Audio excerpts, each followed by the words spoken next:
నేను వచ్చా, నేను తీసుకున్నా, నేను అడిగాను, నేను తిన్నాను, నేను కొన్నాను. ఇవన్నీ ఎప్పటి గురించి చెప్తున్నా నేను? పాస్ట్ గురించే కదా. సో ఇవన్నీ కంప్లీట్ అయిపోయిన పనులే కదా. తిన్నాను, ఆర్డర్ చేశాను, వండాను, సో ఇవన్నీ. సో ఏం చేయాలి? ఈ V2 verb యూస్ చేయాలి.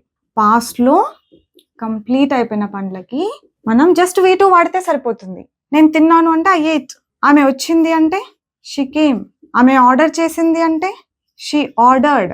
ఇక్కడ అందరికి వచ్చే డౌట్ ఏంటంటే షీ వాజ్ ఆర్డర్డ్ అనమా, షీ వాజ్ కేమ్ అనమా, ఐ వాజ్ ఎయిట్ అనమా అంటూ ఉంటాం కదా. I was completed, I was selected, I was promoted ఇలా అంటాం కదా. మరి అదేంటి?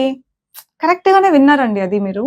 I was promoted, I was asked, I was informed, ఇవి కరెక్టే. మరి ఇవి కూడా కరెక్టే, కానీ వాటి మీనింగ్ వేరు, వీటి మీనింగ్ వేరు. నేను అడిగాను అంటే ఐ ఆస్డ్ అనాలి అంతే. బాగా వినండి, ఐ ఆస్డ్ అంటే నేను అడిగాను. కానీ దీని అర్థం ఏంటి తెలుసా? ఒకవేళ మీరు ఐ వాజ్ ఆస్డ్ అన్నారు అనుకోండి, నన్ను అడిగారు అని అర్థం. నన్ను అడిగారు, నేను అడిగాను వేరు, నన్ను అడిగారు వేరు కదా. నేను అడిగాను అంటే నేను వేరే వాళ్ళని అడిగినట్టు, నన్ను అడిగారు అంటే వేరే వాళ్ళు నన్ను అడిగినట్టు.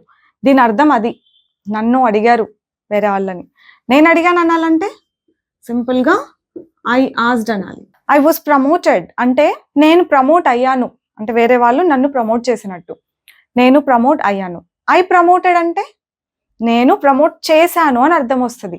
వామ్మో, వాస్ తీసేస్తే ఎంత మీనింగ్ వస్తుందా?